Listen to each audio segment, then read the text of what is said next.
This episode is brought to you by The Science of Scaling. And The Science of Scaling is a podcast that, honestly, you should check out. Yeah, it's called The Science of Scaling, and it's all about how to scale a business successfully, whether it's how to find outside capital or what to look for in your very first sales hire. It's a new show hosted by Mark Roberge. She's the best-selling author of The Sales Acceleration Formula. He's also a senior lecturer at Harvard Business School and the founding CRO of HubSpot. One thing that Mark mentions in the show is whether your company is valued at $1 million, $10 million, $100 million, the failure rate is the same, which means we suck at scaling. In each episode, you'll hear interviews with people like Kyle Parrish, the VP of Sales at Figma, and Kevin Egan, the head of sales at Atlassian. I've checked out a few episodes of The Science of Scaling, and it's great. Like, you know, for me, I run a company as a bootstrap company. We're not the kind of company that's raised capital, but even still, things like sales, that's super important, and it's the lifeblood of our company. So for me, it's definitely helpful to hear how other people have sort of, you know, who have been there and done it before, how they're actually approaching scaling. So go on in your favorite podcast app, whatever it might be, and search for The Science of Scaling. That's The Science of Scaling. Check it out. I think you're really going to enjoy it. This episode of Rocketship.fm is sponsored by Industry, the Product Conference. This October, gather with hundreds of product managers and product leaders from all around the world for 2 days of keynote talks, challenging working sessions, interactive discussions, social events, and more. Or add a third day and take part in half-day workshops with some of today's top product management facilitators for workshops on leading your teams to innovation, product roadmaps, achieving product market fit, and more. This year's lineup may be the best yet, with keynote speakers including product legend Marty Kagan. He's the author of the book Inspired, which is considered by many to be the seminal book for product managers and product leaders. There's also product positioning expert and author of Obviously Awesome April Dunford, and product leaders from Figma, IDEO, Amplitude, and so many other places. Plus, if you use the code Rocketship, you'll save $100 off your pass. Visit industryconference.com/global for more details. Again, industryconference/global for more information, but pricing increases on the first of the month, so register soon to save. So as many of you may know, I ventured out this year. I left my job as the chief product officer at Dribbble to start a brand new company, and that company is gigantic. No, really, that's the name. We're actually very small today. But we are the training institute of the future. And my goal is to help you master the new influential disciplines that are driving results within organizations. And we're starting with some absolutely incredible courses like product leadership taught by Ben Foster, the former CPO at Whoop, deconstructing leadership with Allison Go, formerly of Meta and Amazon. We have revolutionizing marketing with AI, which is taught by Marie Osipova, who is the chief marketing officer at Penny.ai, and an upcoming product management course, which is taught by my co-host, Mike Belcito, along with Anna Marie Clifton of Coinbase and Asana, and Victoria Kennedy, who worked at Axios and Huge, and is now running her own venture capital studio. It's not just video courses. We're combining video lectures with take-home assignments and exercises, and then small group mentorship to really help make this information indelible for you and to help level you up, and all at a cost that most companies' learning and development budget covers. So if you're interested, go to gigantic.is, that's gigantic.is, sign up for a course, and you can actually schedule a call with me, and I'll walk you through everything that you need to know. And if you enroll and let me know that you heard about this on Rocketship, I've got a special discount for you. So go to gigantic.is, sign up today, and start your journey upskilling your product, leadership, and marketing skills. I can't wait to see you there.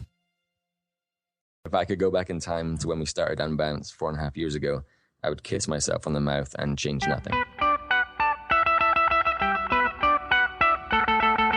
Welcome to the Rocketship podcast. I'm Michael Sacca. I'm Joelle Steiniger. And I'm Matt Goldman.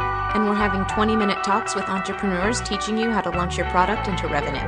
Check out our book at howtobuildarocketship.com to reserve your launch discount and to download a free chapter. Today we talked with Oli Gardner, co-founder of Unbounce.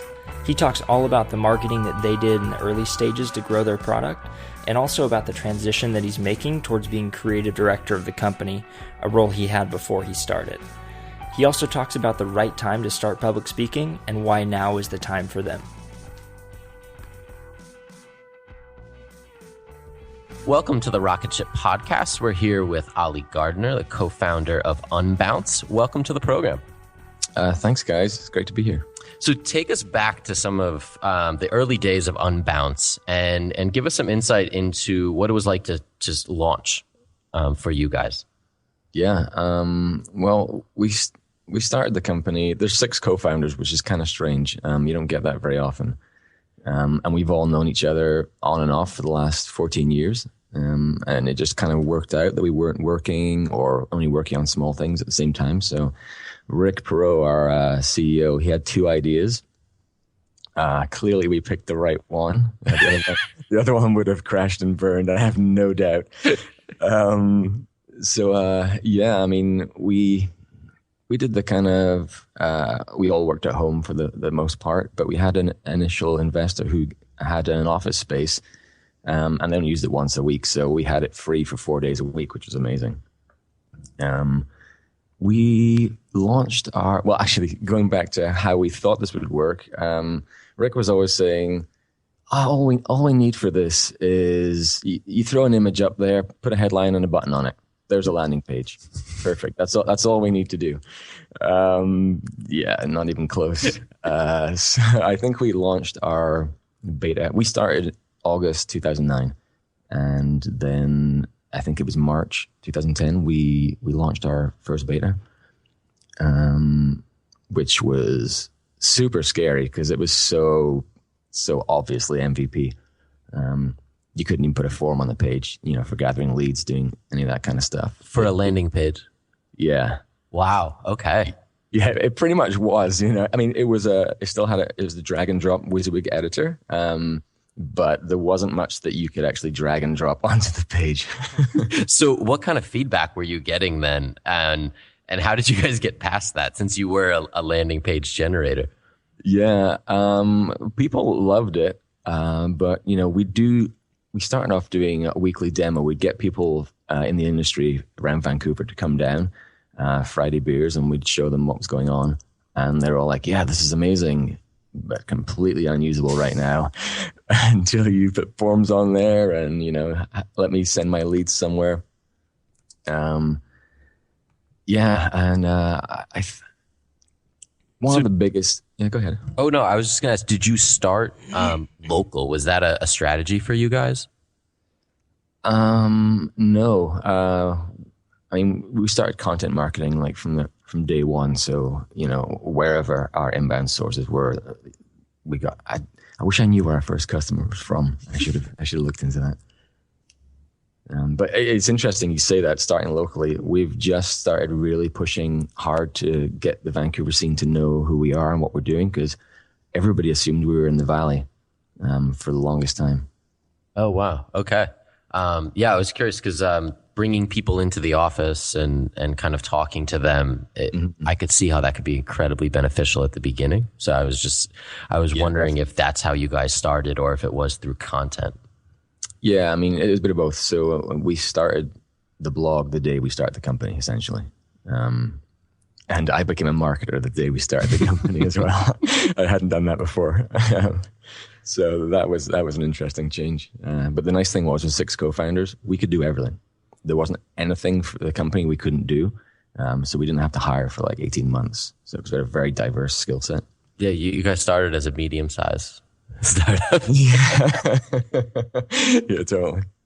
So in terms of the content in the early days, what was kind of your first success with content where you realized this is really going to work and I can do this?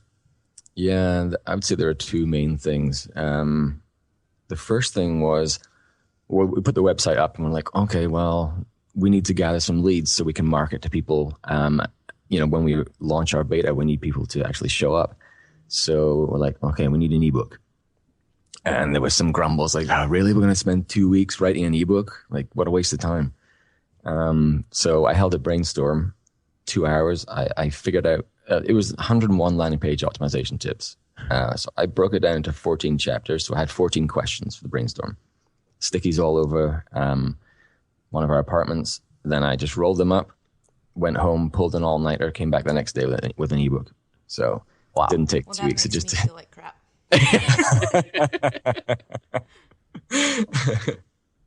But I guess that was the first piece, and that was our lead gen mechanism for months. That was just on the homepage had that on there, so you could get that. And that was behind an email? Yeah. Okay. Yeah. I think it was probably first name and email. That's all we had. Yeah. And then I started guest posting. Well, I was blogging a lot I probably did one blog post a day on our blog initially, and then started the guest posting. Moz being the biggest thing. Okay. The Noob Guide to Online Marketing was a gigantic 6-month marketing course. It was documentation of how I became a marketer. So in 6 months, you could go from nothing to where I was at. And it was a giant infographic. And it took me a few months to do that one because I'm a slow designer. So how did that relationship kind of come about? Did they approach you? Was it something that you're like, I have this content and I think would be perfect on your blog? I think at some point we started having a relationship with Moz. That sounds weird. Rick and Rand somehow got in touch with each other. I think Rick probably just reached out. So that started the relationship. When Rand was in Vancouver, we'd meet and we'd talk, get his advice. They're kind of like our big brother. Similar business model, and they're a few years ahead of us. So we look to them a lot to see what they've gone through and where they're going, to inform some of the things we should do. So after that, I don't know the reason why I did the first one. I think I checked out their blog, and it was an amazing community. It's the best I've ever seen in the world. It's phenomenal. So I did an original post first, which is the 12-step landing page rehab program. And then chatting with Rand, he said, "So you're gonna do another one?" I said, "Yes, and it's gonna be epic." So as soon as I committed to that, oh my gosh, so it has to be epic. But that's kind of how I approach life in general. I tell everybody what I'm going to do, so then I have to do it. That's the sound of another sale on Shopify, and the moment another business dream becomes a reality. Because if you're selling online and you're not using Shopify, I don't know why you're making your life harder. Shopify is the commerce platform revolutionizing millions of businesses worldwide, whether you're selling, rare kicks to the latest product course that you develop. Shopify simplifies selling online and in person so you can focus on successfully growing your business. Shopify covers every sales channel, from an in-person POS to an all-in-one e-commerce platform. It even lets you sell on marketplaces like TikTok, Facebook, and Instagram so you can get closer to the sale. It's incredible. Packed with industry-leading tools ready to ignite your growth, Shopify gives you complete control over your business and your brand without having to learn any new skills. Plus, it's got 24/7 support, so someone's always there when you need it. We have been using Shopify on Dribbble since, honestly, before I got there, and that's over 6 years ago. So it's your turn to get serious about selling and try Shopify today. Sign up for a $1 per month trial at shopify.com/rocketship, all lowercase. Go to shopify.com/rocketship to take your business to the next level today. That's shopify.com/rocketship. This episode is brought to you by Miro. So when I was at Dribbble, over the 6 years, there was one tool that we would always use when we were doing cross-team collaboration. Whenever the collaboration started to get complex, we would bring in Miro. It made it incredibly easy to align stakeholders across regions and time zones, and definitely teams, with ease. And we were able to do all of that while being a completely remote team. It also has integrations into Jira, Azure, Rally, a lot of the tools that you're using already for product management and engineering. So you can import tasks from them as native cards, and it helps you see the big picture. It also helps stakeholders to understand what work needs to be done. It was incredibly valuable. And then they even have an estimation app that gives you a clear understanding of the work scope, lets you identify gaps, and then it has the ability for you to set clear expectations for delivery, especially when you're working across functions. So your first 3 Miro boards are free forever when you sign up today. Go to Miro.com/podcast. That's Miro.com/podcast. Yeah, I mean, you started with 101 tips in the ebook, so I might have started with 20, but so we released our first chapter. It was written by Joelle on landing pages. I would love to hear some of the biggest mistakes people make and what you're trying to correct with your education when approaching a landing page. Right. One of the problems is that they're just so awfully designed and just people ask for the simplest thing is the fundamental reason why you use a landing page for a marketing campaign is that it has one purpose, right? One page, one purpose. There's nothing to do in there apart from your campaign goal. People send traffic to home pages or they design pages like their home page where there's 20, 30, 40, 50 things to do. So the attention ratio, which is the ratio of things you can do to the number of things you should do, is super high. On a landing page, it should be 1-to-1. So a lot of people I see, they'll put a form for capturing leads at the top for a certain reason, maybe for an ebook.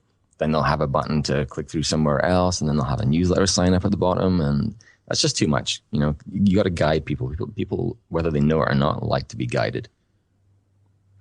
Interesting. So when you guys kind of focus on the single use, I noticed like Kissmetrics used it specifically for their webinar, right? Right, yeah. How do you kind of approach someone like Kissmetrics and get them to try this? Or did they come to you through your content and say, hey, we need something to promote our webinar? Yeah, I think they were a customer. And so they went ahead and started using us for their webinars. And then they contacted us and we did a webinar together, I believe. And we actually borrowed some, I'm just trying to remember the history. They definitely did it first. And then Ryan Ingley, our Director of Customer Success, he started putting one together. Initially, it was just we used the GoToWebinar registration page, which is it's unflexible. You can't change it. Looks terrible. And it converted around 20% for us. Then eventually, a year and a half ago, there's a company called Zapier. They came on the scene and they connect tools to tools, basically. So we integrate with them so you can connect Unbounce and the leads you gather directly with hundreds of different apps. So they had an integration with GoToWebinar, so we could use our own landing pages for that. And Kissmetrics started doing the same thing. And now our conversion rates are 70%. Oh, wow. Yeah, it's crazy. So do you see a difference in, when I look at a lot of the landing pages, there's you're collecting multiple form fields. Do you find that there's a kind of a sweet spot to the amount of information that you can collect on a landing page?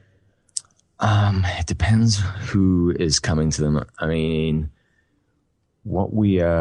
if you're marketing to leads you already have that are used to your content, like we have a very specific, very content driven,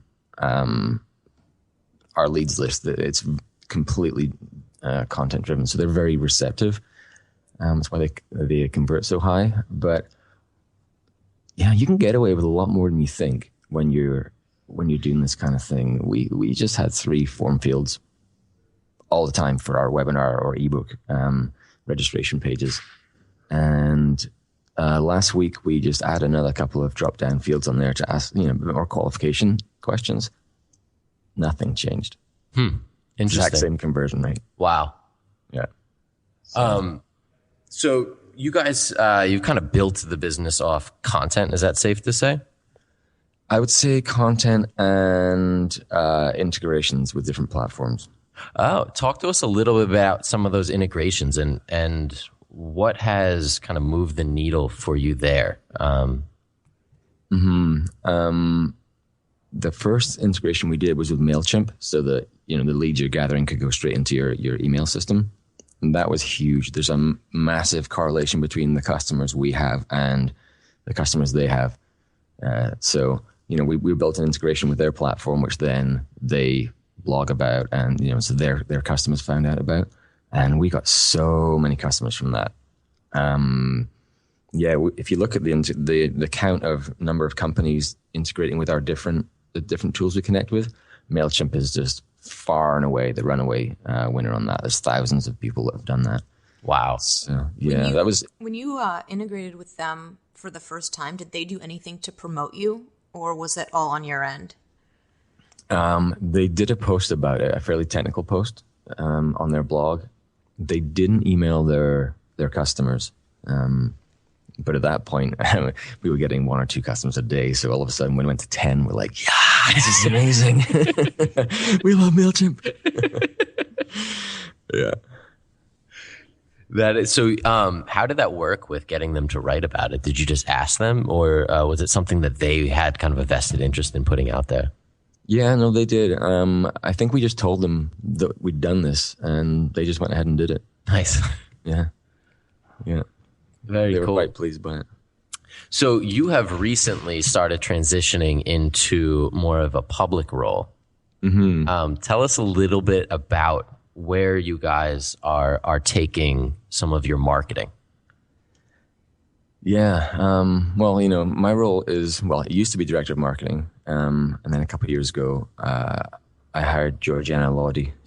That's her role now. And I switched to creative director, which is a role I had before we started the company. But now, I'm moving away from that. Partly because I'm a terrible manager. And to get more into the public speaking space, we've always known it would be a great idea, but I was just chicken shit. And also I think the more testing I do to validate the ideas I have for marketing, the more confident I became, because then, there's not that fear of being called out. Sure. Because I actually had, stuff to back it up. And, we've had employees in the past that went and spoke at conferences, and it was always amazing. We'd get so many customers when they did that. So, I've been ramping up. I started doing some voiceovers for screencasts. Then I did a 10-minute video, camera and face kind of thing. And now I just spoke at 2 of our customer meetups, one here and one in Seattle. So that was my first and second time public speaking. But it went really well. The second one in Seattle, we actually did it in the new Moz office, the Mozplex. Oh, nice. It's incredible down there. I bet. We only had like 40 people there. Our customer base isn't as big in Seattle. But their stage is, it's giant, right? This massive room that can handle in 2 directions, maybe 500 people. And there's this big stage in the corner, so it kind of looks off in both directions with 2 giant projector screens and a couple of rows of people just sitting at the front. It was, can you hear me at the back? Yeah, put your mic down. Yeah. But that went really well. Felt more confident, and now I'm speaking and moderating 2 sessions at HeroConf in Austin at the end of April, and I'll be speaking at a Minnesota Search Summit in Minneapolis in June. So what are you talking about at the conferences? That's a good question. What are you preaching? It'll be the one at HeroConf is a landing page critique, which is something I'm very used to doing. That's what I do at the meetups as well. I give a kind of a roasting of some of our customers' pages. So yeah, I'll be doing I'm on a panel, so I think we'll be, collectively doing some critiques, and then there'll be, a panel Q&A after that. But in Minnesota, I will be talking about conversion-centered design. So the kind of theory I have around that. And how are you guys measuring some of the success of going and speaking? There's a metric called serendipity. That's scientific. Yeah, absolutely. It's kind of a case of when great stuff happens. Don't know. Well, when people sign up, we do have a field for how did you hear about us? And one of those things is at an event or something. So, and people are very good at filling that out. So that's that, and just observing on the day, what the volume is like. That'll be kind of it. Unless we do any kind of promotion around the event, and we'll have, a coupon code or something there. So we'll be able to measure it that way. But it depends how we're going to market it. So we're often focused on kind of those early stages, and I'd be curious to get your opinion on what you guys would do differently. Is like going out and speaking something that you would have done at the early stage, or is this something that you feel like you have the marketing under control now, and this is the next logical step in terms of your marketing channels? Yeah, definitely. I think I'm just getting logged out here.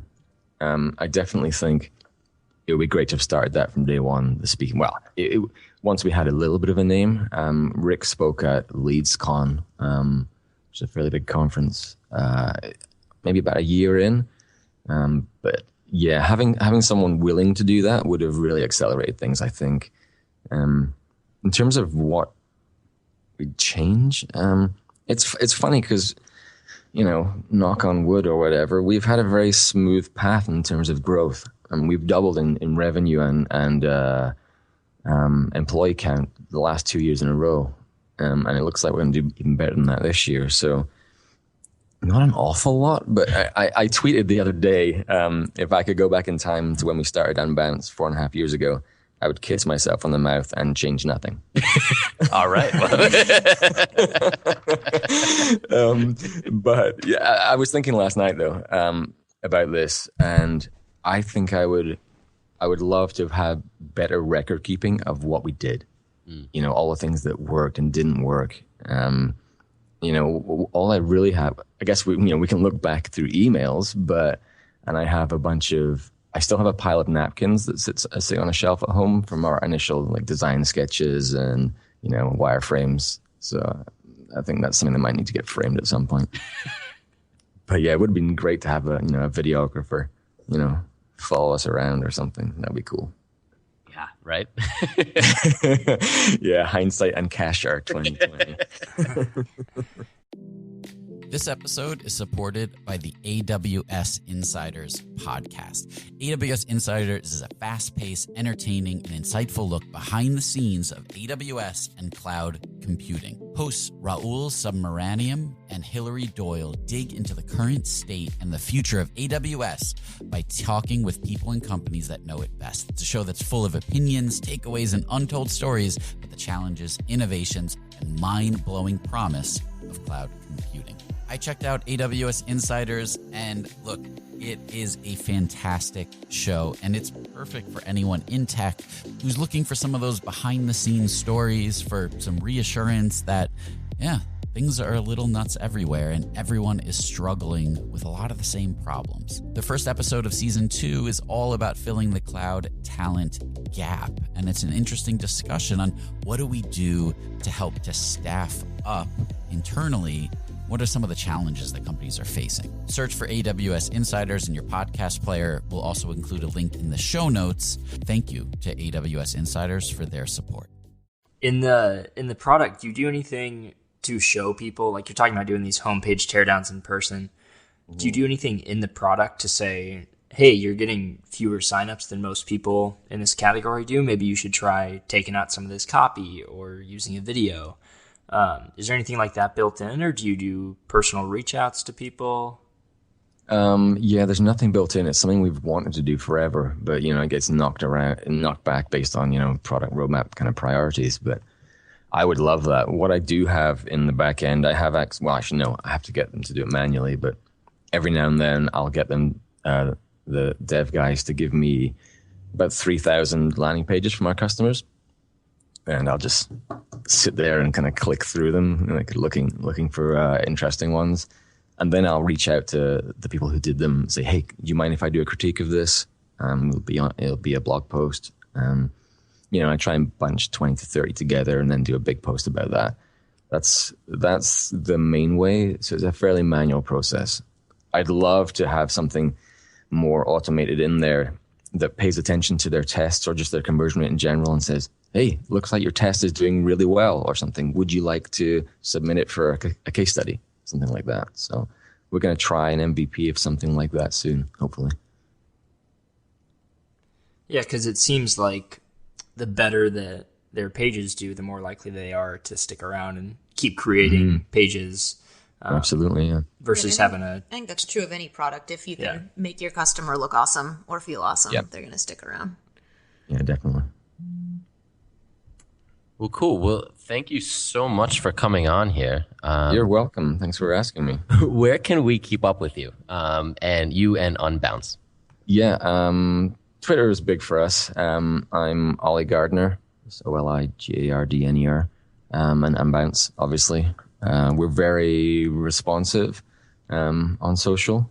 The blog as well. I don't write for the blog as much as I used to. But yeah, I'd say Twitter is probably the best place. Also, I'm completely open to, contact. I share my email all the time. It's oli@unbounce.com. So if anyone wants to reach out, I don't mind that at all. I welcome it. Awesome. And anything in particular that you would say would be really beneficial for someone to write you about? That you could, you wouldn't mind sharing a discourse on?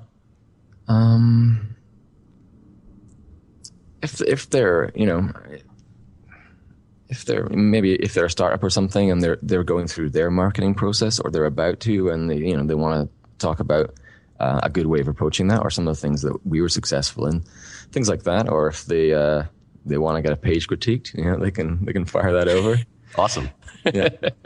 No, that's an amazing opportunity. Yeah. To anyone listening, I know I used to listen to Andrew Warner a couple years back, and every episode he would say to email the guest and thank them just to, start talking and, get your name in different people's inboxes, start learning from people. And I never did until about a year ago. We started to just, if we had a question, we would email someone and ask, or we'd ask them on Twitter. And everybody says yes, everybody helps out. So you just got an open invitation from Oli to start talking with him and learn all about everything he knows from marketing. You should totally do that. Yeah, absolutely. I welcome that. One thing I said this in another interview. Whenever you meet someone, ask them one question, answer 10. Interesting. Yeah. Rap music. Awesome. Cool. Thanks so much, Oli. Yeah, you're very welcome. Thanks for listening to another episode of the Rocketship podcast. If you haven't yet, pop open iTunes and subscribe to be notified of future episodes. We have some really great ones lined up. And while you're there, leave us a review. We really appreciate each and every one of them. Man, they said stop and tried to frisk. I said, whoa, this suck my dick. I ain't white, but I know my rights. And you full of shit. I'm a big belly rude boy. I'm a fast-footed Hindu. Stinky, sticky, icky. I'm smoking on that mildew. Thick black chest hair. Fat gold chains. Somewhere out in Trapistan, flipping cocaine. My cousin on the field, he tend to Poppy all day. He a fiend, he friends with Poppy on Broadway. She like, ain't that you with the Muslims? You and Rizwan be moving things. That's your crew in them, what you do with them? Truancy, the bluest man. Yeah, mama said they was the Taliban. Hang around in alleys and rally them. Ain't that what they said about the Italians? Come Mr. Taliban, come Mr. Taliban, come Mr. Taliban. From Ghana to Uganda, you a Ghana, I'm your father. Ain't nobody hotter, the devil in some Prada, the Pope in some Gucci, a baby wearing nada. Sweatshop boys and we hot as Benny Lava, hot as Benny Lava. Sweatshop boys and we hot as Benny Lava.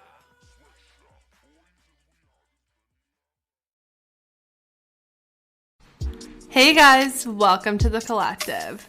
I'm Brianne Helfrich, a 26-year-old bioethics PhD student and clothing brand CEO. Welcome to my podcast where we talk all things health and wellness, navigating your 20s, and becoming the best version of yourself. So, sit down, play that episode, and join the collective. Hey, this is Mary Beth Lassiter. Are you craving a new podcast? I've got a recommendation. Check out Gravy, the James Beard Award-winning podcast that shares stories of the changing American South, brought to you through the foods we eat. It's produced by the Southern Foodways Alliance and distributed by APT Podcast Studios. Listen to Gravy on your porch during happy hour to hear about the mystery of the missing Pappy Van Winkle bourbon. Don't miss out. Follow Gravy wherever you get your podcasts.